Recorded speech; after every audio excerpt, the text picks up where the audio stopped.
뭐랄까요, 용기 있는 증언, 비록 내란에 부역했지만 어느 순간에는 그것을 끊어내고 법정에서 진실을 얘기한 곽종근, 거기에 대해서도 우리는 좀 높이 평가를 해야 되는데, 지금 되게 황당한 게 2차 특검이 곽종근 등을 반란 혐의로 또 수사를 하다가, 반란 혐의가 됩니까? 윤석열이 반란이라는 것은 통치권자에 대해서 반란을 해야 되는데, 자기가, 이거는 셀프 내란이잖아요. 셀프 쿠데타, 친위 쿠데타라고도 하고, 그게 반란 혐의가 성립될까라는 법조계에 뭐 논란이 많이 있었어요. 근데 사실은 그 반란 혐의를 새로 할 게 아니고 일반 이적 혐의, 북한에 무인기 보내서 전쟁 일으키려고 한 거, 이 이적 혐의를 좀 더 내밀하게 수사를 했어야 되는데 무인기 수사는 잘 이루어지지가 않고 반란 혐의로 한참 수사하다가 그걸 경찰에 넘기겠다라고 지금 수사를 그만둔 거죠. 그만둔 건데, 어찌됐든 곽종근 전 사령관에 대해서도 야, 반란 혐의로 또 기소를 한다고 의문이 들었는데, 그건 이제 다행히 중단이 됐고, 이제 하나 남은 것은 이제 홍장원 차장인데, 특검이 지금 도대체 홍장원 차장에 대해서 무슨 생각을 하는 건지 제가 좀 궁금했어요. 궁금해가지고 제가 좀 정리를 해봤습니다. 예.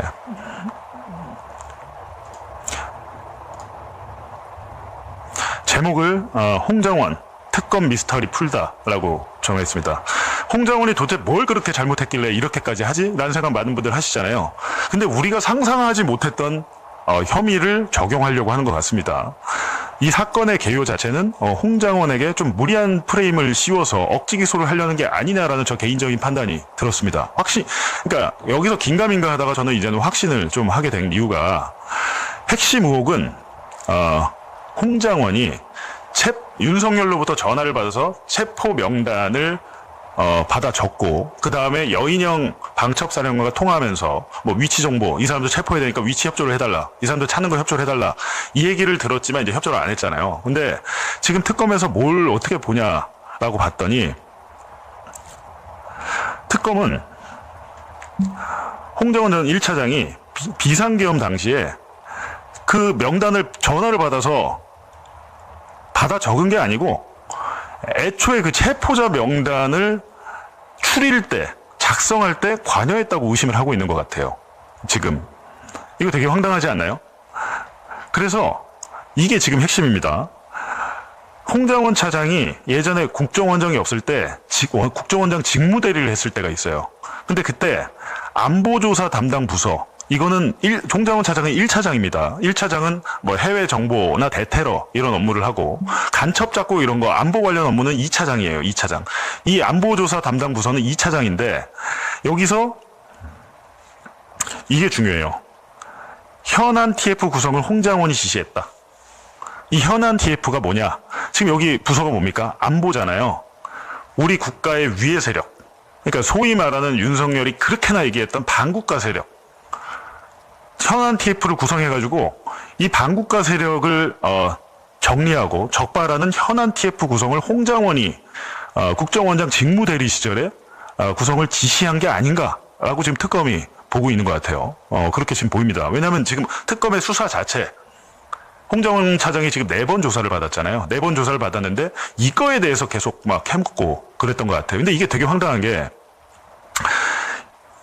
지금 특검의 생각이 뭐냐면, 이 TF에서 작성된 결과물, 이게 지금 뭡니까? 지금 엊그저께 잠깐 언론에 나왔다가 사라진 게 안보 위해 세력, 소위 말하는 블랙리스트, 반국가 세력 리스트가 있다는 거잖아요. 국정원에 반국가 세력 리스트가 있는데, 이게 2차장 산하의 안보조사국에서 만들었는데, 여기 현안 TF라는 걸 만들었는데 홍장원이 시켰고, 여기서 결과물을 만들어냈는데 이 결과물이 여인영한테 갔어. 여인영한테 가가지고, 그러니까 결과적으로 나중에 그 14명의 명단 있잖아요. 14명의 명단을 만들 때 14명은 그냥 엑기스만 뽑은 거고, 국정원에서 홍장원이 원장 직무대리를 하면서 이 반국가 세력, 안보 위해 세력 리스트 풀을 만들었다는 거예요. 지금 그 의심을 하고 있어요. 계속 그거를 추궁을 하고 있는데, 근데 아시다시피 뭐 원장 직무대리를 했다면 홍장원 차장은 1차장이고, 그래서 이거는 나랑 관계없는 업무고, 이게 나랑 내가 이런 지시를 한 바도 없다라고 이제 하는데, 그렇다면 이제 범죄는 특검이 입증을 해야 되잖아요. 특검이 입증을 해야 되는데, 여기에 제가 볼 때 특검에 약간 황당한 논리가 있더라. 홍장훈 차장이 이제 혐의죠. 혐의인데 방첩사 연락망, 방첩사와 컨택 포인트 구축을 지시해서 비상계엄하에 뭐 역할을 사전 준비했다는 의혹이 하나 있고, 그 다음에는 지금 여기 좀 전에 보셨던 현안 TF 운영, 이게 홍장훈 차장이 받고 있는 혐의예요. 현안 TF 운영 홍장훈이 꾸리게 해가지고 안보 위해 세력 반국가 리스트를 만들었고, 그 중에 14명이 추려져가지고 체포 명단이 됐다. 그러니까 이 말은 뭡니까? 이 정치인 체포, 이재명 이 정청래 정치인 체포 명단에 원본이 있다는 거잖아요. 원본 풀을 홍장훈이 애초에 만들었다. 이렇게 지금 혐의를 보고 있다는 겁니다. 그리고 요거 있잖아요. CIA에 이제 대사관에 파견 나와 있는 CIA 요원이 있어요. 모든 정보기관이 대사관에 있습니다. 우리 국정원도 해외 정보 대사관에 나가요. 뭐 정보관, 조정관 이런 이름으로 뭐 때로는 영사 이런 타이틀로 활동을 하는데 국정원이 나가서 정보 활동을 하는 거죠. 근데 이거에 대해서는 이거는 그냥 해명이 된 것 같습니다. 이거에 대해서는 예를 들면 이런 거죠. 홍장훈 밑에 이제 이 CIA나 그러니까 해외 정보 담당이잖아요. 그러니까 CIA 내 컨택 포인트 유지하고 평소에 정보를 교류하고 하는 거는 홍장훈 차장의 1차장 업무가 맞아요. 근데 홍장훈 차장은 12월 4일에 이미 업무가 배제되기 시작해가지고 조태용의 지시를 받아가지고 해외 정보국장이 이 CIA에게 설명하려고 하는 문건을 만들었습니다. 만들어서 형식적으로 홍장훈 차장을 찾아가서 원장님이 시켜가지고 이거 만들었습니다. 이거 지금 CIA 측에 전달하려고 합니다. 이제 얘기를 이렇게 한 거예요. 얘기를 하니까 그냥 먼 창문을 바라보고, 이거는 이제 그 담당 국장의 조서예요. 특검에 가서 진술한 조서를 보니까 듣는 둥 맞는 둥 하면서 창밖을 바라보면서 알았다, 알아서 해, 뭐 이렇게 대답을 했다는 겁니다. 그러니까 내용을 보지도 못했다는 이제 홍장훈 차장의 말이 담당 국장의 진술로 확인이 된 거죠. 근데 제가 볼 땐 이거는 크게 쟁점이 안 될 것 같은데, 지금 이게 제가 볼 땐 나머지 두 개가 아니라 이게 가장 큽니다.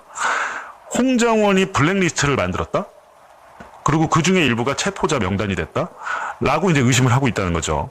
그래서 왜 그렇게 특검이 보냐라고 봤더니, 최재형 목사 아시죠? 예, 최재형 목사, 디올백 사건. 최재형 목사가 누락이 됐는데, 어디서 누락이 됐을까라는 걸 보면, 여기 최재형 목사입니다. 국정원, 그러니까 현안보고 TF 보고서에는 최재형 목사에 관한 자료가 분명히 포함되어 있었다. 아까 말씀드린 국정원 2차장 산하 안보수사국에서 만든 현안 TF에서 만든 이 명단이 있다는 거잖아요. 지금 이 모든 명단이 있으면 왜 심각해지냐면, 문재인 정권 때 민간인 사찰하지 말라고 국내 정보 파트 다 없애버렸잖아요. 그래갖고 제가 듣기로 수천 명이 놀고 있다고 들었습니다. 무슨 주차 관리하고 월급은 다 받아가면서. 근데 이 현안 TF라는 것은 민간인 사찰이 부활했다, 이렇게 보시면 돼요. 이거 되게 심각한 거죠. 제가 볼 땐 이거는 따로 특검을 한번 해야 될 정도로 이게 사실이라면 심각한 건데, 국정원에서 만든 현안 TF의 리스트에는 원래 이 최재형 목사가 있었어. 근데 여인영의 휴대전화를 포렌식 했는데, 여인영의 휴대전화 포렌식 했는데, 여인영의 메모장 명단, 그러니까 체포 명단에는 유독 최재형 목사 한 명만 누락되어 있었다. 이 얘기는 뭡니까? 국정원에서 만든 리스트와, 그러니까 지금 14명의 체포 명단이 있죠. 14명. 그 중에 13명은 국정원의 리스트에 들어가 있었다는 거예요. 근데 최재형만 없어. 그러니까 실제로 홍장원을 불러다가, 아니, 체포 명단 당신이 적은 거, 이거 보면은 여기 최재형 목사 없잖아요. 근데 국정원에서 만든 건 최재형 목사가 있는데 이거 왜 빠졌어요? 이렇게 물어본 거예요. 근데 이 얘기는 뭡니까? 국정원에 이거 안보 위해 세력, 반국가 세력 리스트 당신이 지시해가지고 다 만들었는데, 여기서 최재형 빠진 거 당신 알고 있지? 그 이유를 너 알고 있잖아, 너는. 이 취지로 지금 질문을 한 거죠. 그래갖고 제가 볼 때는, 그러니까 수사팀이 이 미세한 차이, 최재형이 있고 없고 이거를 여인형 그러니까 방첩사와 국정원이 긴밀하게 평소에도 연락을 하면서 반국가 세력을 리스트를 만들고 관리하고 공유했다. 그리고 내란 당일에 그중 일부가 핵심 엑기스 14명만 추렸는데 최재형 목사가 빠져있더라 라는 겁니다. 근데 그거를 가지고 홍장원을 추궁을 한 거죠. 근데 이거는 여태까지 여러분 들으시면 어떻습니까, 지금? 내가 만약에 이 체포 명단에 관여가 돼 있다면 홍장원 입장에서 윤석열이 체포 명단 불러준 거, 여인영이 불러준 거, 윤석열이 명단을 불러주진 않았죠. 체포해, 대공사 수사권 다 부활해 줄 테니까 싹 다 잡아들여 라고 얘기했고 여인영이 명단을 불러준 거잖아요. 근데 지금 여인영과 홍장원을 공범으로 지금 묶으려고 하고 있는 것 같습니다. 이 부분은 글쎄요. 납득이, 그러니까 사람이 일반 상식이란 게 있잖아요. 여인영과 홍장원이 원래 그럼 공범이라고 쳐요. 그러면 당시에 홍장원이 여인영이 불러준 리스트를 폭로합니까, 나가서? 그럼 자폭이잖아요. 내가 저지른 범죄를 내가 자폭하게 되는 건데 이게 어떻게 이런 의심을 할 수 있지? 라는 생각이 오늘 들어서 여러분께 말씀을 드린 겁니다. 지금 제가 말씀드린 이런 것들은 취재한 내용 그리고 홍장원 측의 변호인 의견서 지금 특검에 제출이 됐어요. 근데 제가 딱 검토를 해보니까 야 이거는 상식을 벗어난 일 아니야. 여인영과 홍장원이 공범이고 체포 명단도 같이 작성했다고 하는데 그렇다면 홍장원이 그걸 왜 폭로하고 여인영은 왜 가만히 있습니까? 그거 홍장원 그 국정원에서 저한테 줘가지고 거기서 제가 몇 명 추린 거예요. 대통령이랑 상의해서 제가 만든 거 아니에요. 라고 진술하면 되는데 여인영 그런 얘기 안 하잖아요. 이걸 가지고 기소를 한다고 하니까 그렇습니다. 지금 제일 중요한 것은 홍장원 혐의 중에는 이 현안 TF가 가장 큰 쟁점이다 라는 겁니다. 네. 가장 큰 쟁점이다. 그리고 특검과 변호인 의 의견이 어떻게 엇갈렸냐면 특검은 홍장원 1차장이 TF 운영 및 TF 그러니까 현안 TF 구성과 운영을 지시했다라고 보지만 변호인 홍장원 측은 TF는 2차장 산하야. 그리고 2차장이 심지어 홍장원보다 선배야. 국정원은 이 위계 질서가 강한 곳인데 내 국정원 선배가 2차장인데 2차장을 패싱하고 내가 직무 대리를 한다고 패싱하고 직접 지시했거나 아니면 내가 2차장한테 직접 지시했나? 라고 얘기를 한 거죠. 이건 그냥 2차장한테 물어만 봐도 될 것 같은데. 그리고 특검에서는 야 최재형 빠졌잖아. 최재형 빠진 건 니네 여인형이랑 너랑 얘기해가지고 뺀 거 아니야? 이거 우연이야? 이렇게 물어본 거잖아요.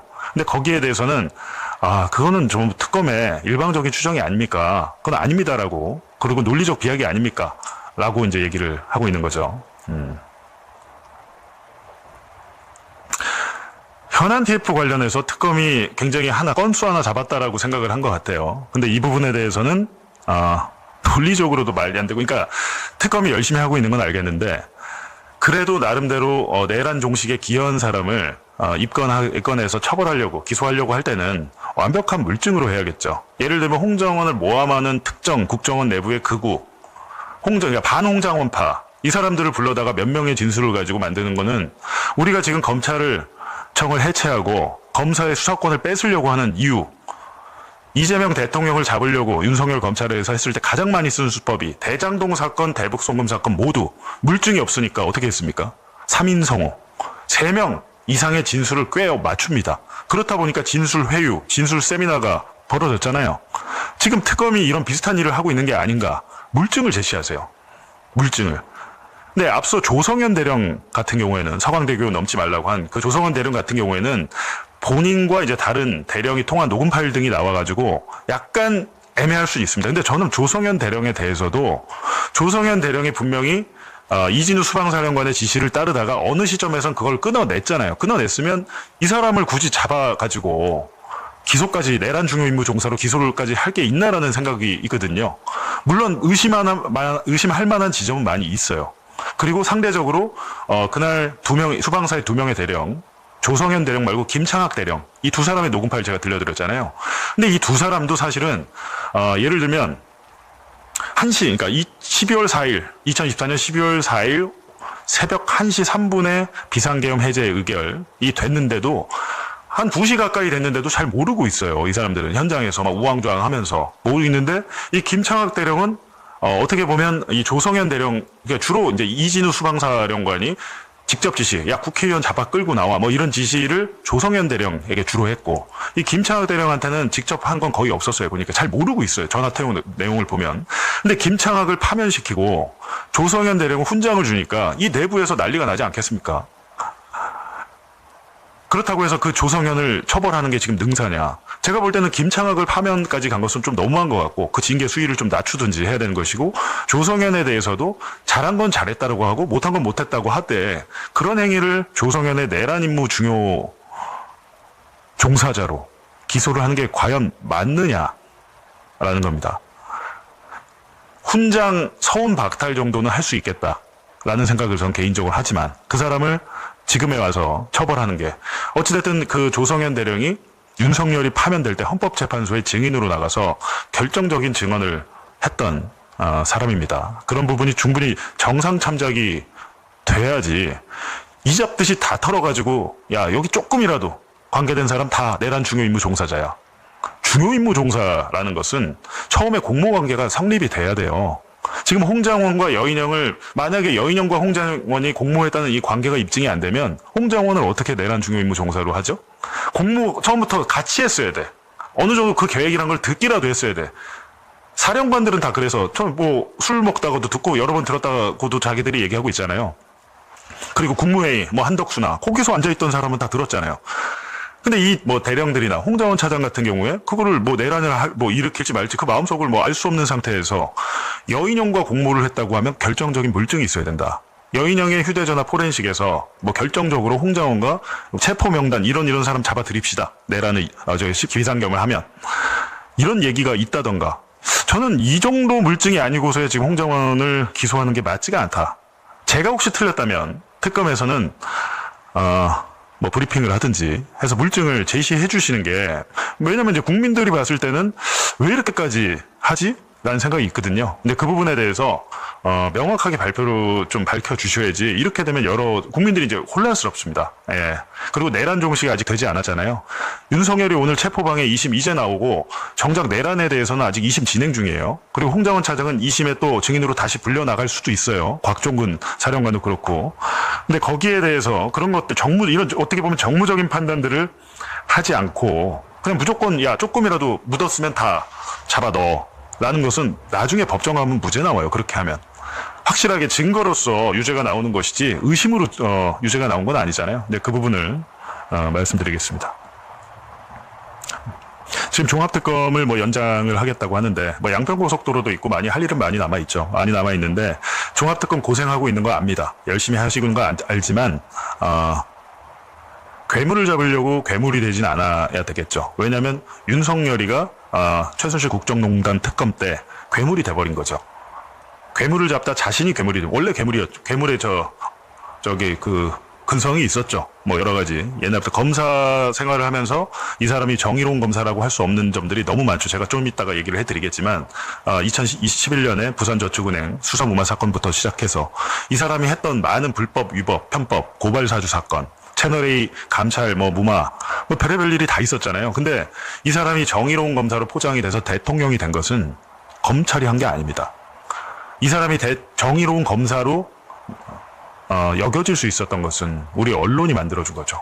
윤석열 스타를 만들어준 건 우리 언론이지 우리 국민들이 그걸 압니까? 윤석열이가 뭐한 놈인지 어떻게 알아요? 기사 보고 아는 거 아닙니까? 보니까 이 사람 특검의 수사팀장인데 뭐 잠바떼기 오리털 파카 싸구려 같은 잠바떼기 같은 거 입고 다니면서 수수하게 하고 다니면서 굉장히 강직한 이미지를 갖고 있어. 윤석열이 입었던 오리털 파카가 얼마짜리고 이런 기사 그런 거 아니에요? 김건희 처음에 김건희 나왔을 때 김건희가 항상 수수하게 입고 다닌다. 언론 기사 한번 찾아보세요. 그때 우리가 지금 다 잊어버렸는데 뭐 에코백을 들고 뒤에서는 샤넬백 받고 디올백 받고 다 헤쳐먹고 있는데 언론은 그러니까 그런 부조리를 파헤쳐야 되는 언론은 눈에 보이는 것만 해서 아주 그냥 예수님 찬양하듯이 찬양을 했죠. 그렇다 보니까 지금 오늘날 이런 사태가 일어난 건데 언론의 책임입니다. 언론의. 제가 항상 말씀드리지만 검사는 자기 혼자 힘을 가질 수가 없어요. 검사는 머리라고 치면 내가 밖에 나가서 나 이런 사람이에요라고 하려면 손발이 있어야 돼요. 입도 있어야 되고. 이 역할을 입의 역할을 해주는 게 누굽니까? 언론이잖아요. 저런 사람이 되게 훌륭한 강직한 검사입니다. 언론에서 알려주는 거죠. 하여튼 그렇다는 거. 검찰개혁, 언론개혁, 사법개혁. 예. 이재명 정권 내내 개혁을 해야 됩니다. 이거는 피곤한 일이 아니고 이재명 정권에서 못하면 어렵습니다.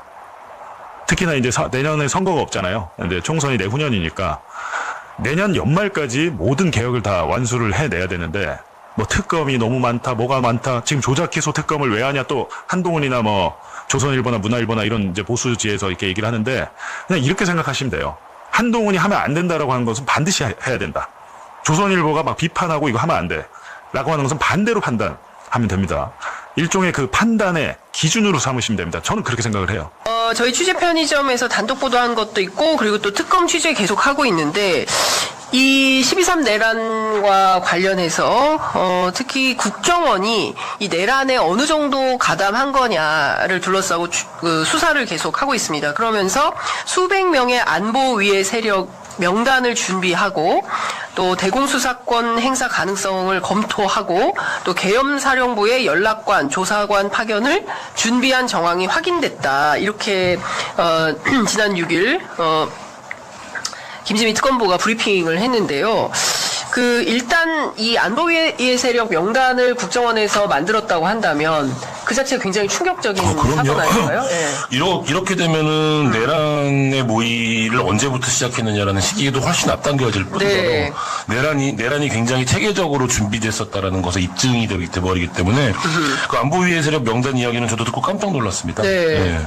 그러니까요. 그래서 이제 제가 숫자가 도대체 몇 명이냐 했더니 이제 그 특검 중요 관계자가 500명인 걸로 안다. 이렇게 쉽게 말하면 그 포고령에 나오는 처단의 대상을 정해놓은 그렇죠. 거잖아요. 예. 누구를 처단할지를 예. 정해놓은 거란 말이에요. 근데 이제 그게 그거랑 또 우리가 얘기하는 수거 명단 그리고 이제 체포자 명단 이런 것들이 일정 정도 그 교집합이 되는 사람들도 있고 또 그렇지 않은 것도 있는데 이 명단과 관련해서는 특검팀에서는 구체적으로 밝히진 않겠다라고 해요. 다만 특검팀이 주목하고 수사하고 있는 분야는 국정원이 조직적으로 내란에 어떻게 가담했느냐 이거라는 거죠. 그래서 그 가담과 관련된 그러니까 조직적 가담 이게 제일 중요하다라고 보는 것 같아요. 근데 이제 중요한 것은 지난달에 조태용 전 국정원장하고 홍장원 전 1차장을 내란의 중요임무 종사자 혐의로 특검팀이 입건을 했는데 관련해서 또 취재를 제가 해보니까 홍장원 차장 쪽은 아니 근데 이 명단을 준비한 것 자체가 내란의 예비 음모에도 당연히 해당되는 건데 이게 공개가 안 된다고요?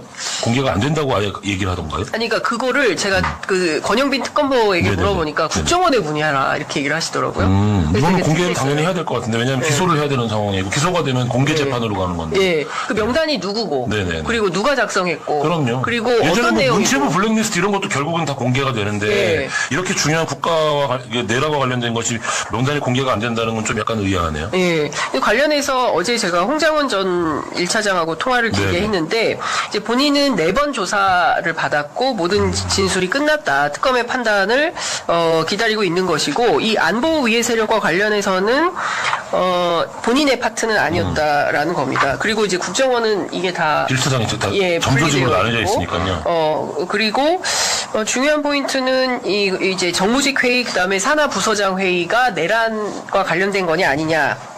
이게 굉장히 이제 중요한 판단인 건데 기본적으로 12.3 이전에는 내란에 전혀 가담한 것이 없고 그리고 이제 그 회의가 실제 그것인지 아닌지에 대한 판단이 필요한데 뭐 나머지 이제 상세한 내용은 제가 수사 중이고 아직 결론이 안 났기 때문에 이제 옮길 수는 없지만 여하튼 이제 본인은 전혀 관계가 없는 거다라는 입장을 피력하고 있습니다.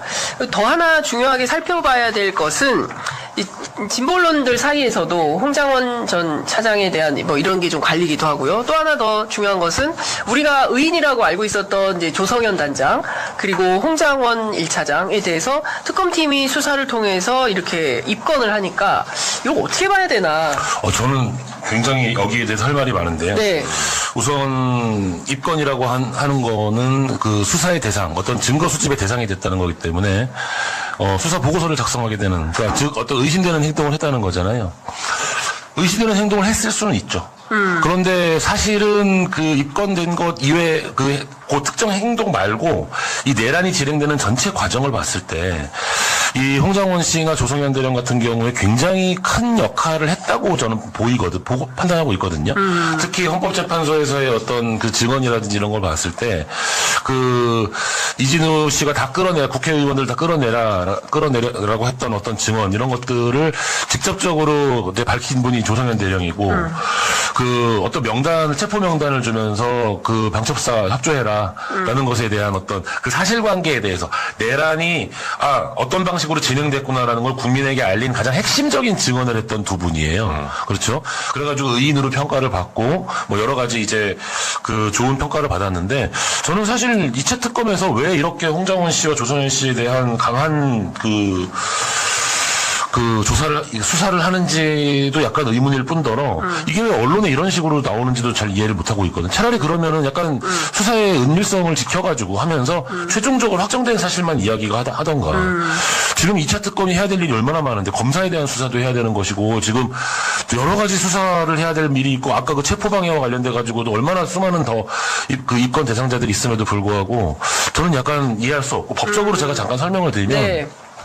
기자님들은 모든 기사를 쓰실 때 완벽하게 바른 기사만 쓰다가 이거 내가 잘못됐다는 생각 드는 적 있지 않으세요? 있죠. 있죠. 네. 잘못됐다는 생각이 들 때 어떻게 하셔야 돼요? 그러면은 이왕 잘못 쓴 거 계속 잘못 쓴다. 아니죠. 네. 거기서 바로 고쳐야 고치죠. 되잖아요. 네. 사람은 어떤 사람이 무슨 일을 하든 잘못을 할 수밖에 없어요. 법은 그걸 알고 있어요. 법은 오랜 기간 동안에 사람들의 상식의 모인 거기 때문에 네. 법은 황금의 달이라 그래가지고 당신이 의도치 않게 범죄에 개입이 됐더라도 당신이 이거 잘못된 거야라고 깨닫고 돌아오면 우린 처벌하지 않을게. 이거를 독일에서 형사정책으로 황금다리 이론이라고 하거든요. 그래서 중지미수 같은 경우 네. 범죄를 하다가 내가 스스로 자의성이라고 하는데 중지를 해요. 그리고 범죄를 회복해요. 예. 그러면 독일 같은 경우는 아예 불쳐버리고요. 우리는 감경하거나 면제한다. 우리나라도 면제를 해주기도 해요. 예, 우리는 이제 근데 이 사건은 이제 그 내란범이기 때문에 위헌범이고 이런 부분에 있어서 미수를 제가 말씀드리고자 하는 게 아니라. 이분들이 한 분은 국정원의 최고위 간부였고 한 분은 군대에서의 또 최고 그러니까 그 지휘관이었잖아요. 일단 내란이 시작이 됐을 때 그 시작되는 단계에서부터 나는 이거 내란이니까 절대 협조하지 않을래. 이럴 수 있는 지위가 아니에요. 예. 어느 내란이 진행되는 과정에서 이것이 내란이고 잘못됐구나라는 판단을 어느 시점에 빨리 해서 돌아오는 사람들이잖아요. 네. 그리고 그것은 명확한 사실로 팩트로 나와 있잖아요. 망설임이 길어졌다거나 아니면 중간에 뭐 정말로 어떤 그 범죄에 동조해가지고 내란을 키우는 행위를 한 것이 아니라 지금 조선현 대령 같은 경우는 군대를 보낸 건 지시한 부분이 있지 않느냐라는 부분이 나온 것 같아요. 그거는 이제 정확한 사실관계를 다시 한번 파악해 봐야겠지만 적어도 이 내란이 진행되는 과정에서 이 두 사람은 최소한 황금다리를 건너왔다라고 판단할 만한 여러 가지 정황들을 가지고 있는 분들이에요. 네. 저는 그걸 높게 평가해 줘야 된다고 생각을 해요. 네. 그러니까 그러면은 이제 우리가 비교를 좀 해봐야 될 게 707 특임단장이었던 김현태 같은 경우에는 최근까지도 황당한 상황이 좀 벌어졌던 거잖아요. 이번에 막 출마도 하고 전환기하고 다니죠. 그렇죠. 전환길 씨하고 같이 다니고. 근데 반면 이제 홍장원 차장이나 조성현 단장 같은 경우에는 물론 이제 조성현 단장 훈장 받았지만 그것도 뭐 처음에 본인이 뭐 자기는 그럴 자격이 없다 안 받겠다 막 이랬다가 받게 된 거잖아요. 이런 걸 보면 지금 특검팀의 수사가 이 의인의 반전이 아니라 원래 수사하려고 했던 이제 검사들의 범죄나 뭐 이런 것들에 그리고 또 특히 지금 김건희 씨와 관련해서 국정농단과 관련해서는 특별하게 더 드러난 게 없는 거예요. 그렇지 않습니까? 예를 들면 뭐 지금 다른 거 다 떠나서 양평 고속도로만 하더라도 진전된 게 하나도 없거든요. 이제 이런 부분에 대한 좀 사실관계를 밝혀내는 게 훨씬 중요한 거 아닌가 이런 생각이 듭니다. 그러니까 내란이라는 게 진행되는 모든 시간적인 순서에서의 행위 당사자들의 행위 하나하나를 전 국민이 다 알 필요가 없는 거잖아요. 내란이 흘러가는 과정에서 무엇이 내란이었고 무엇이 잘못된 행위였고 이 중에 이 내란을 막기 위해 어떠한 행동들이 있었기 때문에 내란을 막을 수 있었다라는 게 큰 덩어리로 상징처럼 남아있게 되는 건데 지금 굉장히 중요한 이 내란에 반대했고 내란과 관련된 내란을 막기 위해 중요한 행동을 했던 이 두 사람에 대해서 특검이 이렇게 집요하게 파는 걸 저는 사실 이해를 잘 못하겠어요. 그리고 이런 우리가 이제 공익제보라고도 얘기를 하는데 최근에 무슨 일이 있었냐면 기름값 담합이라든지 옥수수 전분값 담합이라든지 그거 담합이 밝혀진 이유가 뭘까요? 담합을 했던 사람이 중간에 나와서 내부 고발을 한 거죠. 군인이고 국정원이니까 뭐가 잘못 돌아가는지를 정확히 알 수 있었던 거예요. 담합이 잘못됐다는 걸 밝히려면은요, 담합 밖에 있어가지고도 알 수가 없어요. 그러면 사람들이 나중에 그 리니언 씨라 그러는데, 아니, 그 사람이 너희들 SK 담합 같이 했잖아, 너희들도 잘못했잖아. 라고 이야기를 하면 세상의 잘못이라는 건 밝혀질 수가 없는 거예요. 예. 어떤 잘못이든지 밝혀지는 과정에서 최초의 잘못을 하기 위해서 사람들이 모여요. 그 중에, 이거 아닌데? 라고 하는 사람들이 존재할 수밖에 없잖아요. 형사정책은 그렇기 때문에 당신이 범죄 조직에 가담했고 이렇게 큰 공범이 많은 범죄에 가담했을수록 당신이 빨리 황금다리를 건너와라 라는 그 내용을 가지고 있는 거예요. 저는 이제 법적인 측면에서 또 형사정책적인 측면에서 분명히 이 두 분은 황금다리를 건너왔다라고 판단을 하고 우리가 검사들이 기소유예라는 걸 할 수 있거든요. 네. 이게 뭐 검사들이 뭐냐면 네가 범죄를 저질렀어도 처벌을 할 필요는 없어. 라는 권한을 검사들이 가지고 있는 거예요. 그런 권한까지 가지고 있는 이제 검사의 역할을 대신하는 특검인데 네. 범죄를 했을 거야라는 선입견으로 계속 파고 들어간다는 게 저는 약간 마음에 안 닿아. 정말 이해할 수 없다는 거죠. 여튼 특검도 기일이 많지 않아서 지금은 뭔가 좀 수사 성과가 네. 대내외적으로 많이 나와야 되는데 그러지 않아서 저도 조금 여러 가지로 들여다보고 있는 가운데 이제 이 내용이 있어서 저희가 특검 쪽과 또 홍장원 차장 쪽의 주장을 조금 종합해서 보도해드리고 있습니다. 특검, 그러니까 누구든지 칼을 쥐면 휘두르고 싶은 거거든요. 내가 이 칼을